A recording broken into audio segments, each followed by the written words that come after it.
Good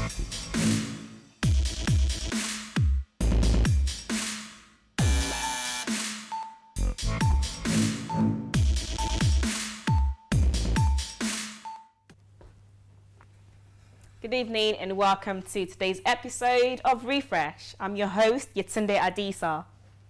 In today's episode, we're going to be talking about some of the biggest things about 2012 Comic Con. Joining us today are two great guests, Jamie Cannett and Del Murray, who are here to talk to you about Halo 4 and Dying Star, the book trilogy from Samson Loeb. The London Comic Con is one of the biggest of its kind in the world. If you're into pop culture, you couldn't have done much better than going there last weekend. I could tell you all about it, but we've got a video coming up that does a much better job. Let's have a little look.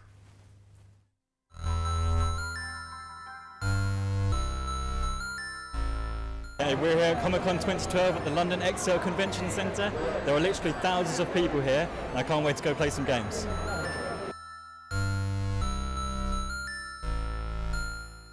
One of the major attractions this year is Halo 4. It's a very popular game and the line is very long. What do you think of the game? Oh yeah, this was good. Yeah, it was great. Yep.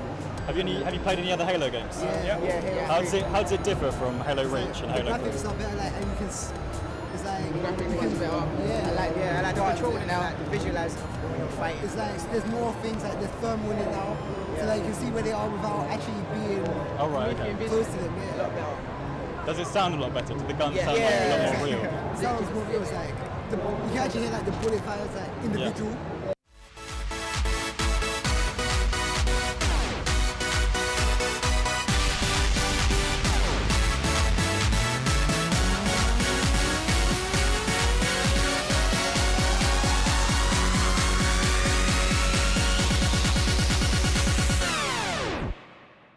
Oppan Gangnam Style.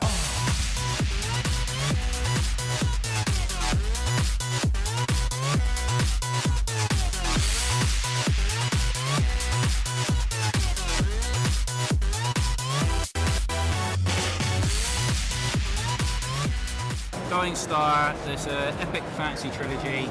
It's all about their sun, which is dying, and it's transformed the face of their planet. It's an ocean world now, and you've got most of the people who live beneath the ocean, and then a group of people that live above it. So as the star is continuing to die, it's starting to freeze the oceans, and the people beneath it have to come up and meet the people above. Well, I wasn't expecting that. The Gangnam Style's kind of taken over, isn't it? Yeah, I know, but I mean, I was there all weekend. I did not see that dance. Ah, but you did see Halo 4, didn't you? Oh, I did actually. So what do you think about it? Well, I'm usually pretty sceptical of like trilogies that won't end, if you know what I mean, because it's you know Halo 4. It's supposed to be a series of 3, but that's not actually the case. Halo 4 is the start of a new trilogy in the series. Yeah. But it picks up from where Halo 3 left off. Okay. So it's about 4 years after the end of that story, and the Master Chief, he's just found a nearby planet that's inhabited by the Forerunners from the previous titles, and they've started developing a sort of a race of AI creatures to sort of defend the planet, but they have a bit of a sort of sinister purpose that you find out later on in the game. But Cortana's on her last legs now, unfortunately. Okay. She's 8 years into a 7-year life expectancy as an AI, and she's starting to go a bit rampant, which basically means her mind is starting to sort of, you know, get a bit messed up, and she's starting to go a bit insane, and she's starting to become a bit of a liability for the Master Chief as he sort of goes about his business. Wow, so like, are there any extra features over the previous games? Yeah, a lot of new additions, a lot of tweaks to stuff that's already in the game. There's you know, changed the sort of like the way abilities work and stuff. You don't need to have the sprint ability to sprint. There's not quite as much of an emphasis on dual wielding anymore, but big emphasis on the new weapons, because there's got some new factions coming in, more guns, some new game modes, both online and offline, but some tweaks to some of the content that was already in the game as well. So it does feel like a sort of, you know, like they've really tried to, do some new stuff. Okay, so like, how does it compare to like the rest of the series? Well, it's being developed by 343 Industries now instead of Bungie. They've taken control of the series. The torch has been passed to them, and you can clearly tell they want to put their own stamp on the game. You know, they want to basically make it their own. They've done a really good job, I think. It is a really good game. Oh, great. So, Del, do you think the book is going to be as big as Halo?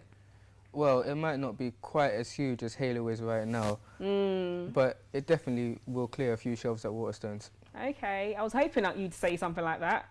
So how do you find the book? I thought it was really impressive. Even though the beginning I thought was a bit fast-paced and difficult to keep up with, there were some parts that I was really gripped to the story because of the way I felt it was quite relatable to how the world could actually become in millions of years from now. It's a truly original story. Great. So, like, what would you say the age group is? I'd say definitely 15 plus. I mean, the battle sequences can be really gory, and even on iTunes it has a parental advisory warning. Oh, great.